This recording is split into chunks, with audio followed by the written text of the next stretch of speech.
Alright, first hero, guys, it's Loki. The trickster. You know, she could trick me all day long. Oh my god. I'm unsure. Okay. I mean, everybody already knows how good Thok is. Thok is some amazing bullshit. Calculates damage from staff like other weapons, basically refill staff or raffle. I always get it wrong. At start of turn, if foe's HP is greater than unit's HP plus 3, and foe is in the cardinal direction and uses bow, dagger, magic, or staff, foe cannot move more than one space through its action.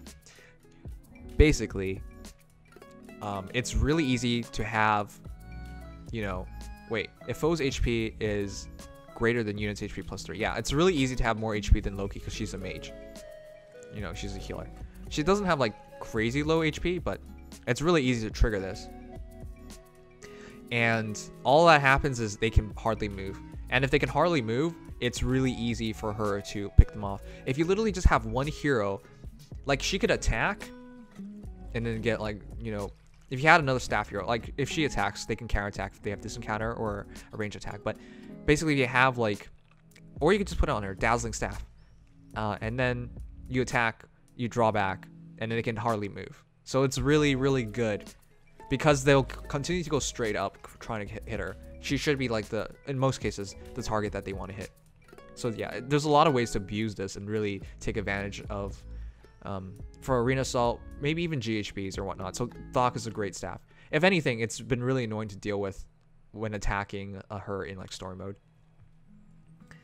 I'd love for Loki to hold my staff if you know what I mean. Haha, yeah, Chocodo. But yeah, anyways. Thok is super easy to activate, so it's a great skill. So you guys, it says 47 HP. I'm not sure if that's actually accurate. We'll have to see her stats to actually know how great she'll actually be, but you know, that's for another time. This means 50 HP ranges get hit with that ploy. Yeah. Alright, next is Restore Plus. Everyone knows what it does. It's one of the best healing skills. It's better than Rehab, because Rehab works better when they have low HP. This is more consistent. And it also neutralizes penalties, so yeah, consistent healing. Neutralizes penalty, and I believe Loki has pretty good attacks, so she'll heal a ton. Earth Water Bomb, when healing an ally with staff, defense res plus 6. That should just be worth 300 SP, so that's pretty good. That I wouldn't change it, though I don't think you would actually use her in arena, but you could because she has C dual infantry, which is the biggest thing about this entire thing. Because HP plus 5, that doesn't matter. It's basically HP plus 5, but then she gets her BST boosted. So that's the biggest thing about her. And since she has, you know, a legendary weapon, and for certain she is, I would say for certain she has higher BST than Veronica. Because Veronica's on a horse. And usually when it's a cav hero, they kind of mess up the BST. So yeah, C dual infantry, but because of that, she's actually a viable hero for arena. Very few colorless heroes are viable for arena just because, you know, they're all ranged, they're all they're on calves, they're on flyers or whatever, so their BST never makes it. And if they're healers, they even have further BST penalties. So yeah, very few colorless heroes are really viable, you know, unless you do like Halloween Jacob or something. But so yeah, so that gives you something really useful. Of course, this is dual infantry. You wouldn't put this on Jacob or something, but yeah, you would just put this on any infantry. So Soth, I'm trying to think of all the heroes that can make really good use of this. Felicia already does very little damage though. That's a good question. Who would you guys put this on? Cordy's an option, but Cordy kind of needs her A skill, or she doesn't. Cordy's 35 attack, 35 speed. She kind of doesn't reach that point of making it. Jenny would work out because she's just doing splash damage, but she hits pretty hard, and you know, they can't counterattack. So I think it might be Jenny that's the best option. Soth is actually not that quick without life and death. Gunter, what? All right. Anyways, that'll be interesting. I think Jafar. I like Jafar. The reason for Jafar is simple because he can use he uses wind sweep for his B skill, so he nullifies this encounter heroes, and then his weapon already nullifies mages, so he can't get counterattacked, and then he would just deal a lot of splash damage with his double savage blow and his dagger doing splash damage. So I like Jafar. It could also be like Azuma. Azuma has no attack, so, you know. Okay, anyways, there's a bunch of heroes, I guess, but, that's cool. It's cool to finally have that. And then there's Odd Attack Wave. Everyone knows what that does. Great skill to have. My Pain plus Razzle Dazzle Savage Blow 6 Jenny is going to be OP now. I don't think it makes the hero more OP. It just makes them more viable for Arena. If anything, they're more OP not using these skills. But yeah, just viable for Arena is really important. Now, I know this is very degenerative of me, but ever since I saw Alphonse in the spring costume, I've been checking out the crotches of a lot of the new heroes. And I have to say, Kliff is pretty flat. Kliff kind of looks like a girl. Just saying. Thanks, Jerix, for resubbing. 3 months. Welcome back. Alright, so Kliff is really impressive. Mostly because of Fortress Defense Res 3. That is one of the most broken skills I've seen. I don't think it's like completely broken, of course, but it's so much better than Fortress Defense. So much better than Fortress Res. Defense Res plus 6. And only a penalty of 2? Are you kidding me? That is so good. And the reason why people didn't use Fortress Defense or Fortress Res in Arena is because it's 150, only worth 150 SP, guys. This is for sure 200 at least. I would say 240. I think 240 makes sense. Anyways, for sure this is more viable for Arena. It's about time they put something like this in the game. But I never expected it to be so good. I thought if they ever did something like this, it would be like defense res plus 4, influx attack minus 3. I thought it would be something like that, you know. But yeah, this is so much better than just Swift Sparrow. Like, yeah, once again, Swift Sparrow is basically Darting Blow and Death Blow 2 combined. This is Fortress Defense and Fortress Res 3 combined, and less loss on attack. So that's crazy good. Anyways, let's get to his weapon, which is probably really good too. Grants defense plus 3 at start of combat. If unit's attack is greater than unit's attack plus 5, grants attack speed, defense, res plus 5 during combat. Basically, it's saying use his A skill because you want to hurt his attack, and then you're fine. Yeah, this is actually really good. Growing Light, who really cares? He might actually... Well, actually, he wouldn't use that very well, because if you're like hampering his attack and you want to make sure he has less attack, then you don't really use Growing Light very well. The best way of using Growing Light is to use Life and Death, and you wouldn't want to use that because then it would mess up his tome. So yeah, his tome also looks super cool. Chill Speed, everyone knows how that works. Fortress Res, everyone knows how that goes. Fortify Res is not actually that great. You'll change it, and Chill Speed is, you know, I think it's more important for him to double, and he probably will because all stats plus 5. Just if he has less attack. You probably want him with minus attack. I think he's the first hero ever you might want to have minus attack on. So Hero 2 is lower because it's 2. Fortress Res defense 3. Oh, you're right. It's because it's a 3 instead of 2. Nice catch. I missed that. But yeah, one day we will get Fortress Res. Sorry, Swiss Sparrow 3. But that's a good catch. Why they skipped straight to Fortress Res defense res 3 instead of like Fortress defense res 2. That's really interesting. And finally to Owain. I can't tell who's demoting. I can't tell who's demoting, guys. There's no way it's Loki. So it has to be between Owain and Kliff. You're right. Or no one's demoting. Okay, that's the most likely option.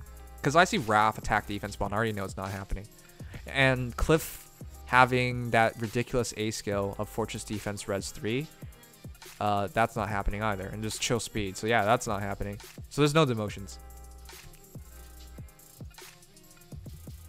Fortress Defense Res 3 is like Death Blow 4. I don't think it's going to be worth as much, but yeah, it's the same concept. But then they skipped, you know, Fortress Defense Res 2. Straight up. Okay, I mean, that's probably a good idea. Alright, Mistleton, I'm pretty sure I butchered it, but whatever. Accelerate special trigger cooldown count -1, grants special cooldown charge +1 per foe's attack during combat. This is exactly the same as the version his daughter uses. Well, would it be accurate to call Would that be accurate? They're technically not the same. Well, they are the same person, but like they're technically not the same person. Anyways, whatever. You get the point. It's the same thing as a tome, even though except it's a sword. So, Blue Fame, boost damage by 10. So like Wrath, if unit is adjacent to an ally, boost damage by 25. And so what the fuck?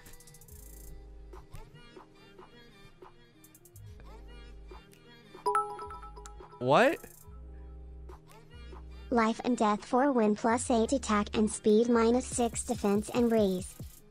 I don't know if they'll actually do that because they dropped the penalty in this case. Maybe life and death 4 would actually be like defense res -4 instead of -5. I don't know. Anyways, what the heck? Blue flame. I'm sorry, what? So basically, it's you do 10 extra damage if no one's next to you. And if somebody's next to you, that's 25 damage. As in like pure damage. As in, even if you hit 0, this would guarantee you do 25. I know it's not 25 plus 10. I know that, but that's still crazy good. Cause that's if you do, for example, if you do 30 damage and then you trigger blue flame, that's 55 and they would just die. Am I confused? Because he triggers this really quickly with Mistleton.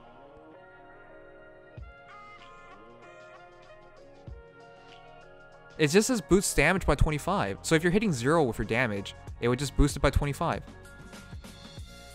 And it triggers super quick because of Mistleton and Wrath. Am I missing something? Because that's why I think it's so broken. He's going to get this really easily. And keep in mind, yeah, you're right. If he's in Wrath, that's an extra 10 damage. And because of Mistleton makes, like, gets his specials like really quickly. So if he gets into the right percentage, which is Wrath percentage, he just gets instant blue flames.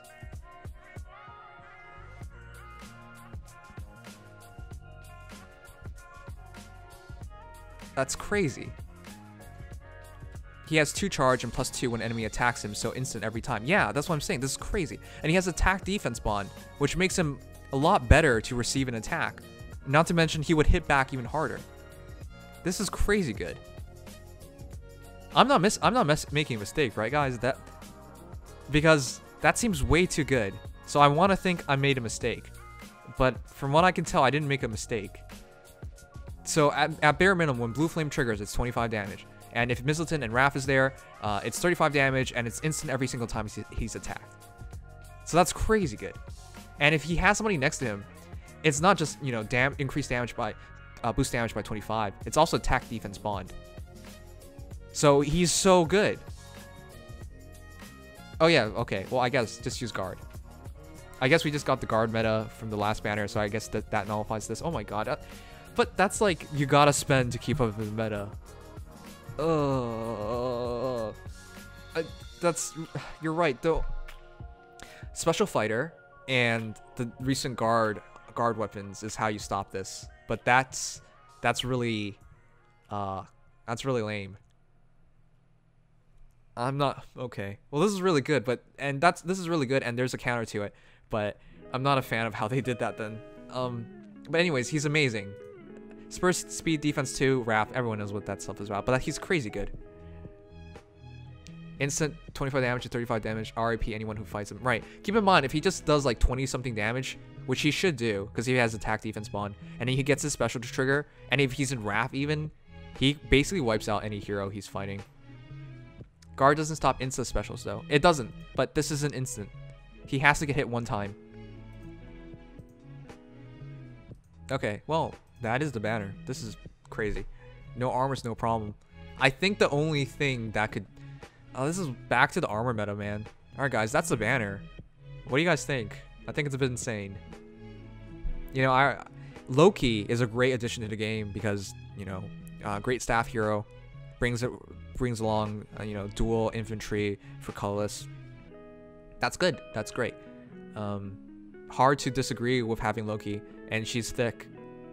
And people like thick girls. So, yeah, dual infantry is great. Thok's great.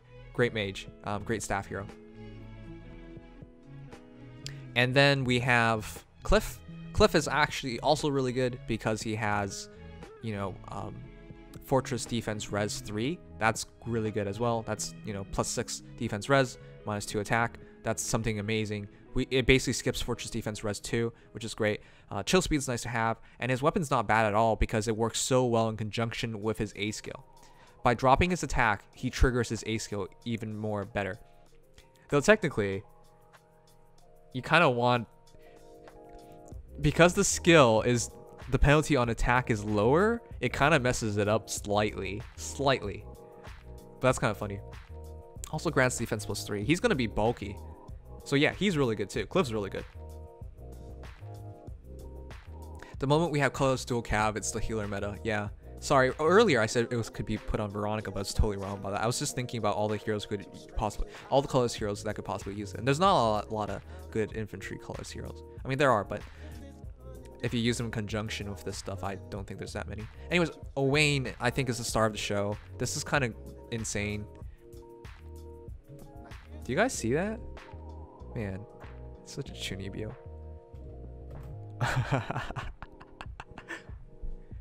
Hey, is he literally doing a V with his fingers? Like, V for victory, as he blew flames all over this axe cav. This guy's such a nerd. I love Chunibyos, man. One of my favorite animes about Chunibyos. You guys probably have seen it. It's, I believe it's Rika, the girl, blue hair girl, eye patch. You've probably seen her stupid dance. Anyways, I love Chunibyos, so, but that's so lame. Oh boy, he just has dust in his eyes, right? Yeah. Yeah, he's just peace outing you all. My brother, Dark Wanderer, well met. Must be our fated blood, a destiny, a millennium in the making. The worst part is well, not the worst part, I guess. For most Chunibyos, like, it's in their heads, but for Owain, it's actually legit. He's actually not lying. He's not screwing around. It's for real. All right, well, Takanashi Rika. There you go. That's her phone name. Anyways, guys, that is the banner. What do you guys think? If I had to rate it, guys, I would say Owain 1, number 2 Loki, and number 3 Kliff. But I hate rating a banner like this. They're all 3 heroes are amazing. I just think you can't argue with Owain. He does like game-breaking damage, and if you just give him like infantry pulse or like, you know, he's like one of the perfect heroes for like quicken pulse. Though quicken pulse isn't worth a lot of points. If you have like, you know, legendary Hector with him, and you have like Osteus Pulse or something, yeah, or infantry pulse. There's a lot of ways to make him a god, essentially. And then Kliff, you know, great introduction to the game. You know, his skill set works really well together, and, you know, Loki. So